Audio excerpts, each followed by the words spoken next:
Two.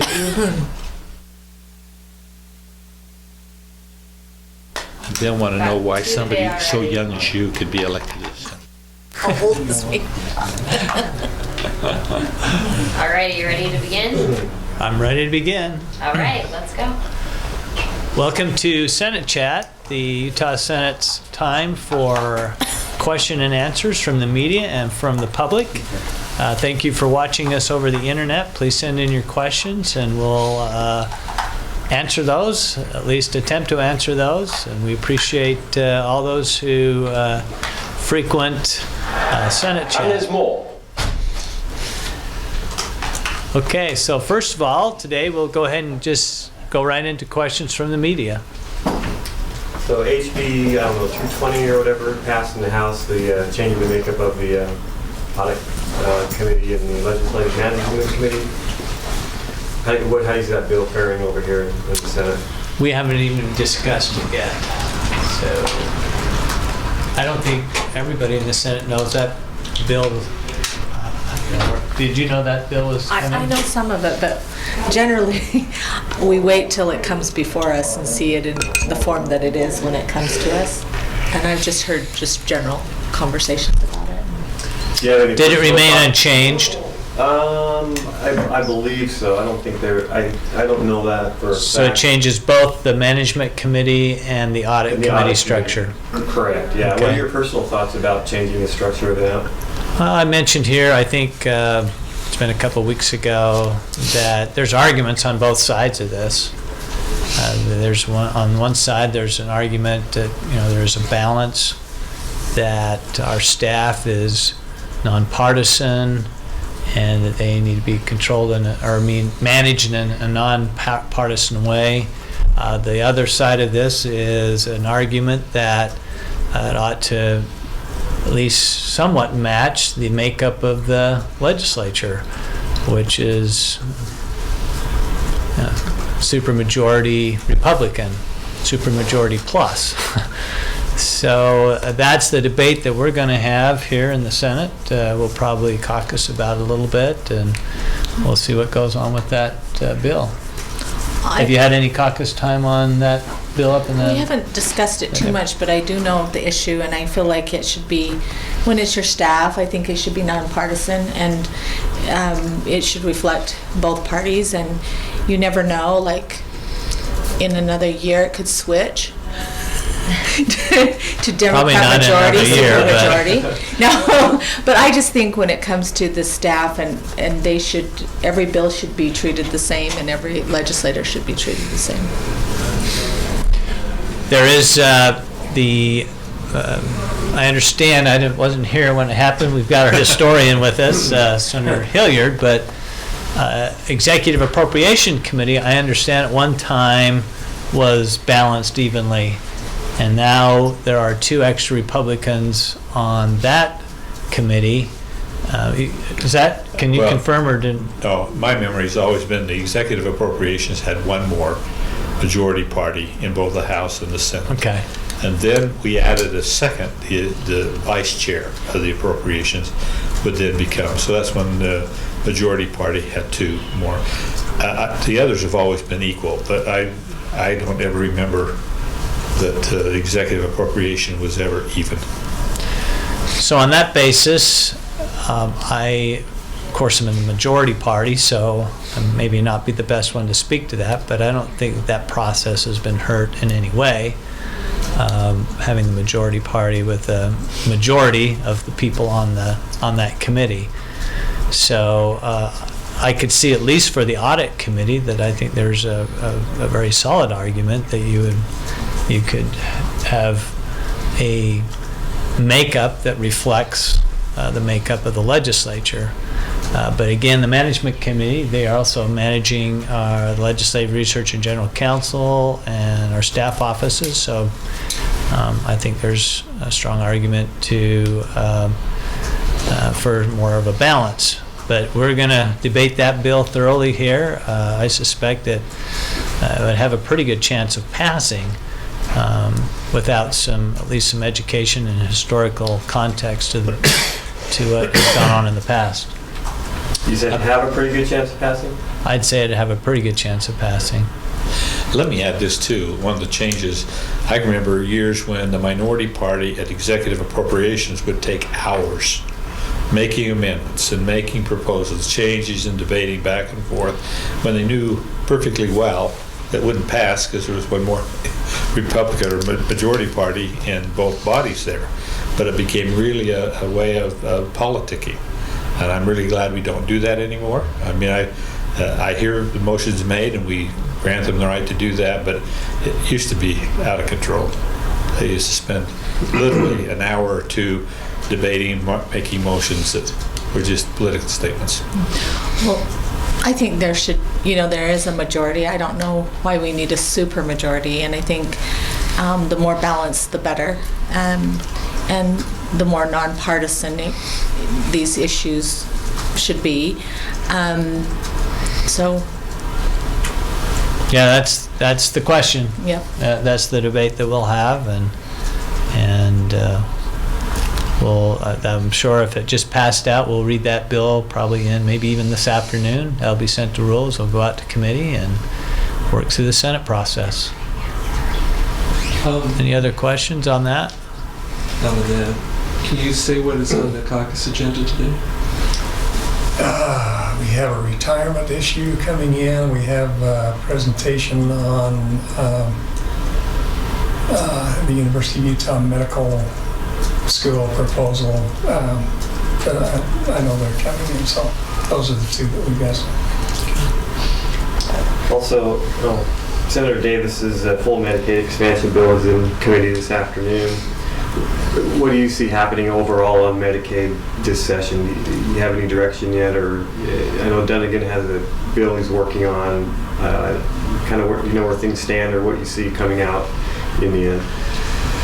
Well, I was pretty optimistic that we'd have some solution, even though it was incremental. But I don't think his bills have been made public, has it? No, not that I'm aware of. I mean, just the fact that the full Medicaid expansion bill is on agenda today in committee. Does Senator Shields have a bill? No. Well, we've kind of taken a step, not necessarily back, but a sidestep, the Senate, because we've been the ones to pass the bills, and then haven't had agreement in the House, and so it's been my favor that we kind of let the House see what they can get passed, and then we'll address that. And so I'm hoping that they'll get something at least incremental for us to discuss over here. And I think Senator Davis probably just wants to at least keep the whole Medicaid discussion going. But I don't think it's his intent that we try and pass something to send over to the House, because we know that from past that we need to make sure they're in agreement of something if we're going to pass something at all with regards to Medicaid. Do you have any idea when you think Senator Madsen's marijuana bill is going to be up for the third reading? Well, I thought we'd be debating it this morning, but he circled it, and I don't know why. You don't know? You have no idea? No, and for everybody that is listening, circling a bill puts the bill on hold. That means maybe there's an amendment or a vote count problem, or there's a lot of reasons why a legislator may want to just hold the bill for a few days, but it's usually to maybe try to get some more support or get some information or make an amendment. President Niederhauser, you said no on 2. I think you said specifically no on 2. Right? I did. Does that mean that if there's some change you might reconsider? No, that's why I did that. What would you, could you say, what changes would you like to see? Well, I have a problem even with Senator Vickers' bill, and so I'm trying to keep an open mind, but I have some fundamental problems with that bill and Senator Vickers' bill, in that we're creating a whole new distribution system. I get that there are some medical benefits for this, Well, we're creating a new distribution system for a drug, and that's exactly what's going on. And we already have a distribution system for drugs. It's called the pharmacy. It's a proven distribution system. We have professional people there administering or giving the drugs, taking prescriptions from doctors, and I don't see any reason why we need to create a new system. I've been to dispensaries in Colorado and in Arizona, and it was interesting that during those times I wasn't being lobbied by people who needed the drug for relief or pain. I was being lobbied by people who want to open up a dispensary. And while I'm not against somebody wanting to make some profit, I'm concerned that that we're creating this system that is outside what's been proven to be the proper and best way to distribute drugs to those in need. So that's one of my fundamental problems with the whole discussion here, and why I like Senator Shizawa's bill, her resolution to call on Congress to declassify that, so that we could go through, create a drug that works in the dosage that works. It's all tested. You could get different degrees of THC or all the different elements. It would all be gone through a process of discovery and approval through the FDA, and that could then be distributed through a pharmacy. That is the proper way to do this. And so we do call on Congress to allow that to happen, because I think it's apparent to me that there are people that can benefit from some dosage or combination of dosage of marijuana in the spectrum of elements that it has to offer. I think it's clear that those elements interact with each other in a way that benefit people. But so it sounds like there's nothing that any state bill could do to satisfy that concern at this point. No, there can't. That's why I think we should be very careful. We should measure twice and cut once on this. This is a long-term policy for our state. Okay, I'm just, because it sounds like you're leaving the possibility open, except your concerns are never going to be satisfied, right? Well, I voted on Senator Vickers' bill. Okay, thanks. Any other questions? We have a couple from our viewers. Thank you for sending your questions in. We have 4 total, but 2 are about the same thing, so I'll read them both. These are both tweets. One person wants to know, why is the legislature wasting its time and taxpayer money auditing the youth athletics? Why do the will of a private university? Another person commented, can all legislators testify under oath that the audit is a result of the University of Utah canceling a game with a private school? Take those and some, and then I'll give you the other 2. Well, I don't like to be answering all the questions, but I'm on the audit committee, so I probably ought to be the one to answer that question. Well, I don't know what the question with regards to the oath necessarily. I couldn't speak for my colleagues on the audit committee. For me, though, the purpose of auditing the athletic department of the University of Utah was brought to my attention by the controversy that was around playing BYU in this situation, and we've also discovered there's some argument about playing some of the other schools in the state of Utah and how it would benefit our state. I'm not necessarily, as a legislature, wanting to get involved in deciding what teams play what, but we would encourage our universities to play one another. It benefits each organization, and they're all funded by taxpayer money. And consequently, we have a responsibility as a legislature to make sure that all systems of government are running in a way that's ethical and legal, and they have proper financial controls. And so an audit is very appropriate for any part of government at the university or in any division of the government. It's very appropriate. They've never been audited before. We're looking for places that have never been audited so we can discover if everything's running properly. And so that's why that motion was made and why it passed. Let me clarify, that question seems to assume that every legislator votes on it, and that's not true. The Legislative Audit Committee, who's made up the leadership, makes that decision. We don't vote on that as legislators. So it's a direction, power we give them to make that decision, and they decide. Thanks for sending in those questions. Good questions. Wonderful. The next one came in via YouTube. This person wants to know, how often do you attend events that are taking place in the Capitol while in session, and do you look at these events as opportunities or distractions? Senator Okerlund, I'm talking. Events, I think, are really important. They're opportunities, there's no doubt. Anytime we have a chance to interact with the people that we represent and some of the agencies and some of the programs in the state that we may be able to learn a little bit more about, it's a tremendous opportunity. It's frustrating sometimes because our schedules are just so tight and we're just running from one meeting to another, from a floor to a committee to present a bill and back, and that's frustrating for us.